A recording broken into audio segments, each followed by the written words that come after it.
dramatic and very historic dahil po sa ginawa po ng mga traidor po sa bayan po natin, no, na pinasa po si Presidente Duterte, si Tatay Digong sa alien, sa estrangherong bansa at institusyon ng hustisya na hindi naman tugma po sa ating hustisya. So napakaraming issues sa Bombo Lawrence. So I'm waiting for your questions. Alright, Sir Herman, no? Ano ang impact nito, no, sa ating bansa ngayon dahil nga ang mga tao ngayon po ay galit, lalo na dito sa Cagayan de Oro at sa buong Mindanao dahil Bisayan po kasi ito si Pangulong Duterte at Mindanao, no? Talagang emosyonal po ngayon ang mga tao, no, na nagmamahal kay Tatay Digong. So ano ang magiging epekto nito sa tingin niyo po sa ating unang-una, ating iulat po na hindi lang po sa Pilipinas at hindi lang po sa Mindanao at Visayas ang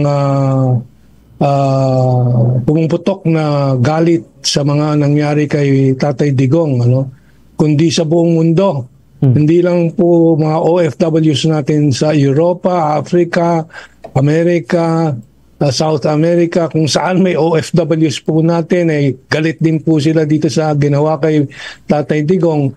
But pati mga foreign population ng mga iba't ibang mga bansa sa mundo.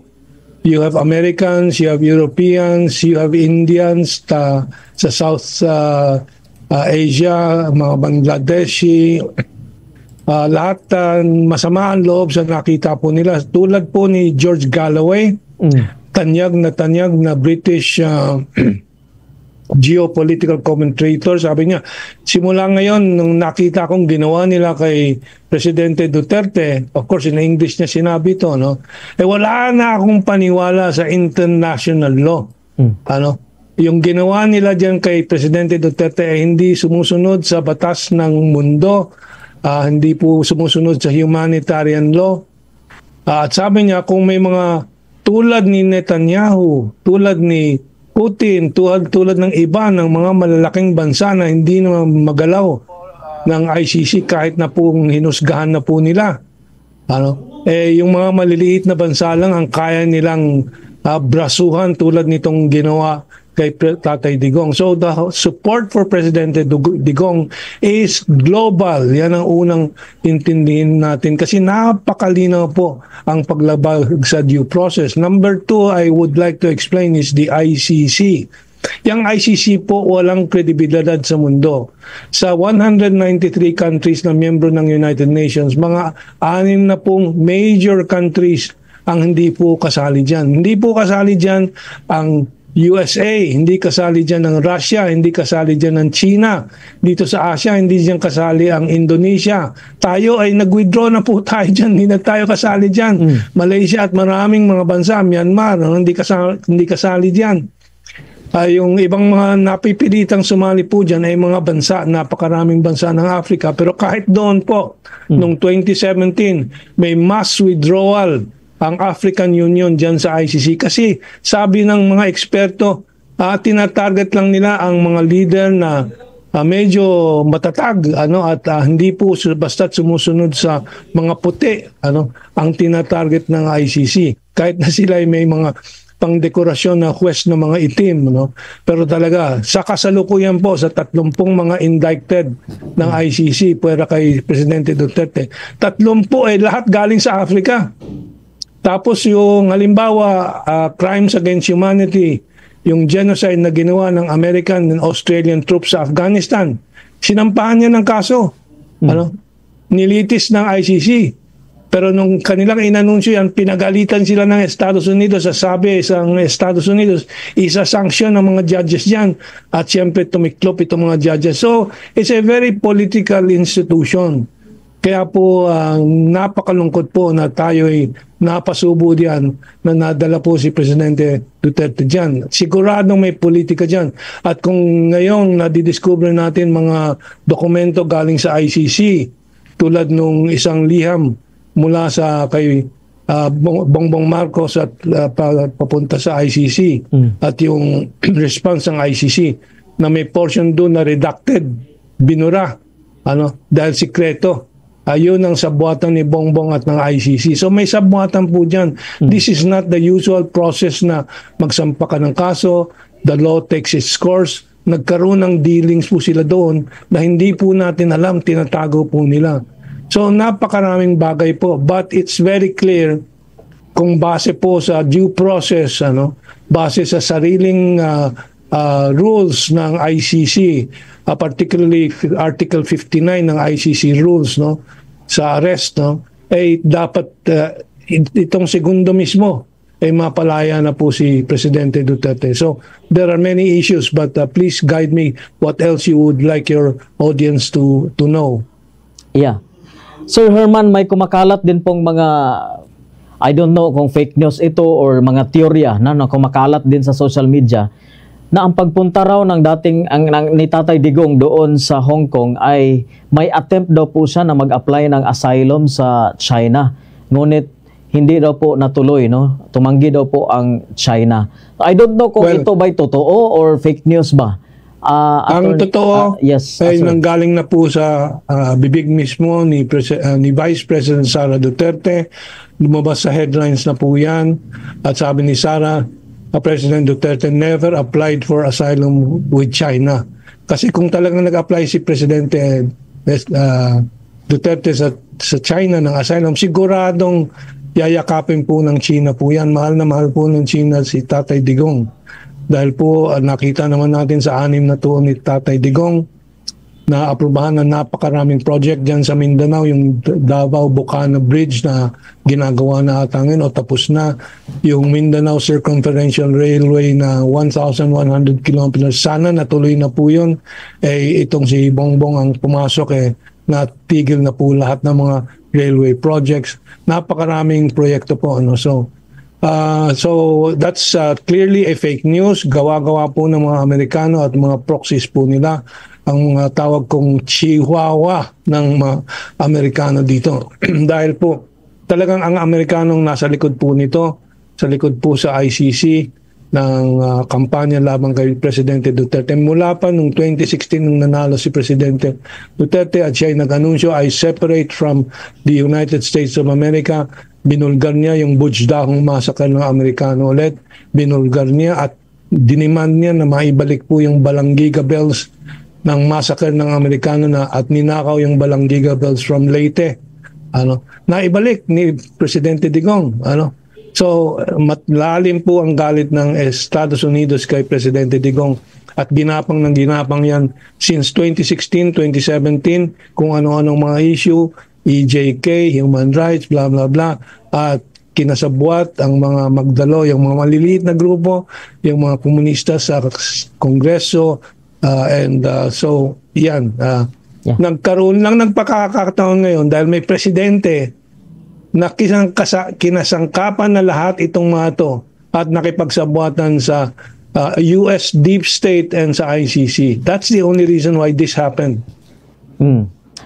Sir Herman, ano sa tingin niyo, may tiwala po ba kayo sa International Criminal Court or ICC? May justice ba po dyan sa ICC? Ano sa tingin niyo yung tatlong mga judges po natin sa ICC, may tiwala ba kayo sa korteng iyan? Wala akong tiwala diyan at hindi po ako nag-iisa sa aking pagkawala ng tiwala. Nabanggit ko na, naulat ko na, nabanggit ko na sa inyo kanina. Ang African Union, consisting of almost 50 African countries, in 2017 nagprotesta dahil laging tinatarget lang yung mga miyembro nila na mga Afrikanong mga bansa na naninindigan na ayaw sumunod sa mga utos ng mga puti. I will give another example, yung indictment ni Muammar Gaddafi ng Libya noong 2010, at in-indict ng ICC batay sa kaso na sinampa ng Frances at ng Estados Unidos. Ang interest pala ng Frances ni President Sarkozy at that time, na ngayon lumabas na sa 2025, binantaan siya ni Muammar Gaddafi ng Libya na i-expose sa kanya yung kanyang tinatanggap na 50 million euro buwan-buwan galing kay Muammar Gaddafi ng Libya. At yan ang ginawa po ni Presidente Sarkozy ng Frances.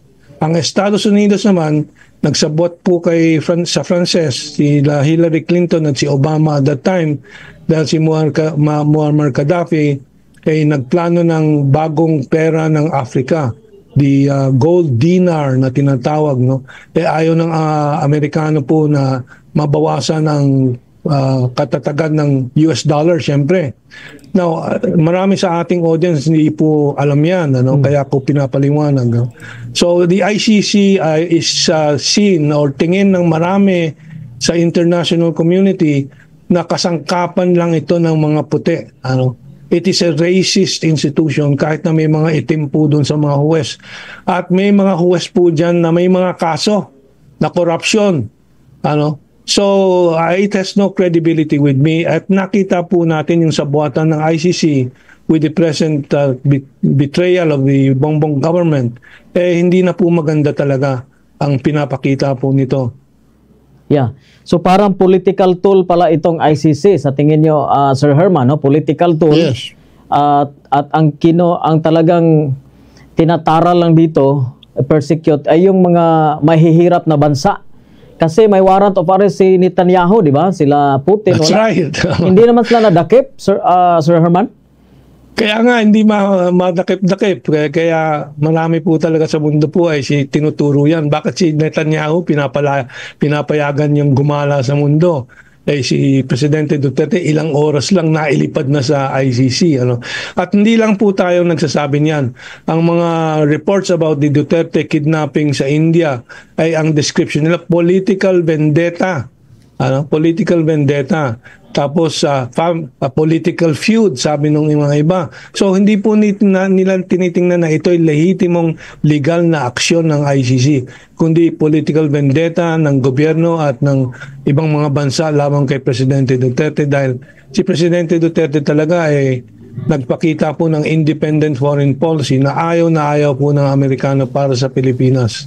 Sa latest po ngayon, ang Office of the Solicitor General daw po ay tumangging maging abogado ng gobyerno laban sa habeas corpus petitions para kay FPRRD. So anong nakikita niyo po dito? Bakit ang abogado ng gobyerno ayaw ipagtanggol ang ating administrasyon?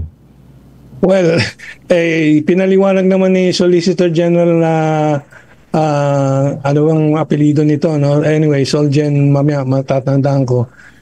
Inamin naman niya na nagposisyon ng Department of ng Solicitor General's Office, no, nung nakaraang taon, I think it was Pebrero ba or Abril or sometime there, Guevara, na walang jurisdiction ng ICC. Walang jurisdiction. Kaya paano niya paninindigan ngayon yung ginawa ng gobyerno na nakipagsabuatan at sumang-ayon dun sa pag-aaresto kay Tatay Digong? Imposible. Kaya sabi ko, giba na ang posisyon ng gobyerno dito sa issue na to. So, this is now exposed as a naked kidnapping and naked abduction of a Philippine national leader. So, that's the impact na very damaging po sa posisyon ng gobyerno at ng ICC. Yeah. Di ba ang Solicitor General Minardo Guevara ay sakop po ng executive, no, ng presidente. So, sino ang magtatanggol ngayon sa stand ng ating pamahalaan? Nila General Torre, nila DILG, yung dumakip kay Tatay Digong, sino ang magtatanggol sa kanila doon sa korte po, sa ating Korte Suprema? Well, sa ating Korte Suprema, hindi ko malaman kung anong gagawin ng gobyerno ni Bongbong Marcos. Hindi ko gobyerno ito. Kaya itinatanggi mo na ito ay gobyerno ng Pilipino sa kasalukuyan, no? So, we don't know how they're going to approach this problem of theirs kasi may problema talaga si Bongbong dito sa bagay na to. And maraming gustong magkaso po laban po dito sa gobyernong ito at yung ginawa niya. But hintayin natin, wala pa akong nakitang naisampa so far, no? Yeah. So, Sir Herman, sa usapin naman po na soberanya, no, ng ating bansa, dahil sinasabi ho kasi kapag ang isang bansa ay pumasok sa isang tratado or isang Rome Statute, tulad ng Rome Statute, parang tiny part ng kanyang sovereignty ay kanyang sinusuko, no, doon sa International Criminal Court. At managot daw po yung mga may tulad nito, no, crime against humanity daw po yung war on drugs na ng nakalipas na administrasyon. So, ano nakikita niyo po sa nangyaring ito? Hindi na tayo member ng ICC, tapos inaresto pa rin ng Interpol daw po ang ating Tatay Digong. So, ito ba'y kalapastanganan sa soberanya ng ating bansa? Tama ka dyan. This is an insult, a violation ng ating soberanya, no? At let's be very clear, there is no crime against humanity. Ang yung sinasabi ng propaganda ng mga kalaban ni Presidente Duterte na mga ilan-ilan lang, pero they dominate the malalaking media. Kaya gusto kong direktang makausap kayo, ka Lawrence, no, ng Bombo Radio. Dahil po yung mga national media ay maraming nabili dyan, kontrolado, at may nagtutugmang interest yung kanilang mga may-ari, mga oligarchs at mga Amerikano. So itong kaating laban ay para sa soberanya po ng bansa po natin talaga. Itong issue ng soberanya ay malaga sa bansa na malaya talaga at may independensya. Kasi makikita po natin, nabanggit na natin kanina, ulitin po natin ang mga bansa na matatag ang kanilang paninindigan sa kanilang soberanya. Bansa ng US, for example, Russia, China, Indonesia, nabanggit ko na yung iba kanina. Ay dapat ulit-ulitin nila, may self-respect yung mga bansang yan. Kaya hindi po sila nagpapailalim sa hustisya ng isang institusyon na kaduda-duda tulad ng International Criminal Court. Hindi po yan institusyon ng United Nations. Ang United Nations po, meron siyang International Court of Justice, ICJ. Yun, respetado po yun. Pero ICC, hindi po respetado po yan. Nagiging political tool yan ng mga white racist countries, no? And so, matuto tayo. At tama po yung ginawa ni Presidente Duterte na nag-withdraw po siya dyan. Nakikita po natin right now. Sa hustisya po ng bansa natin, we have this saying na speedy trial. Justice delayed is justice denied. Kaya po may magsampang ng kaso, may ma-arrest, agad-agad magpi-pre-trial within 1 or 2 months. Dito sa ICC, sabi, September pa. That's already 7 months. 6 That months. is already justice delayed. Diba? That is already a violation of the rights of the accused. So, iba po. Tapos meron silang secret warrant. Tayo dito dapat open ang warrant para ma-examine and so on. Ang ICC may secret warrant. So that's already a very questionable situation na pinasok tayo nitong kasabuatan ng ICC at ni Bongbong Marcos, no? So yan ang mga issue. Now, ang aking sagot doon sa isang tanong mo kanina, makakapag-hustisya po tayo. I don't think if we just stay to with the legal approach, yan po ay magbubunga ng maganda. Kailangan we must put political pressure nationally and internationally. Sa international, nakikita po natin libo-libo sa maraming bansa ng Pilipino at mga nagsisimpati ang mga dayuhan sa atin na nag-arali, nagde-demonstrate. Maraming komentarista ng Amerikano, Britanya, Europa ang on our side. Maraming news reports from the non-Western countries are on our side. So we must keep up the pressure. So I think those are the two thrusts that our legal team should consider. The legal thrust sa argumentation na napakarami naman talagang violation na ginawa lamang kay Presidente Duterte, at yung ating mga tungkulin bilang mga mamamayan ng bansa po natin at supporters po ng hustisya, katuwiran, katarungan, and all our OFW colleagues sa Estados Unidos, napakarami po niyan. We must keep up the pressure to demand justice. Yeah. All right, Sir Herman, maraming salamat po talaga sa iyong panahon dito sa Bombo Radio, Cagayan de Oro, Bombo Radio Philippines. As lastly po, ang mensahe niyo po sa lahat ng ating mga kababayan na nalulungkot po hanggang ngayon sa ginawang pag-aresto sa kanilang pinakamamahal na si Tatay Digong. Mensahe niyo po. Sa gitna po ng kalungkutan po natin dito ay ating patibayin po ang ating pasiya, ang ating desisyon, ang ating sigasig, ang ating energy sa ating paglaban po. Ano? Let's sustain it, let's plan it, let's schedule our activities, ano? Na walang pagod po dapat.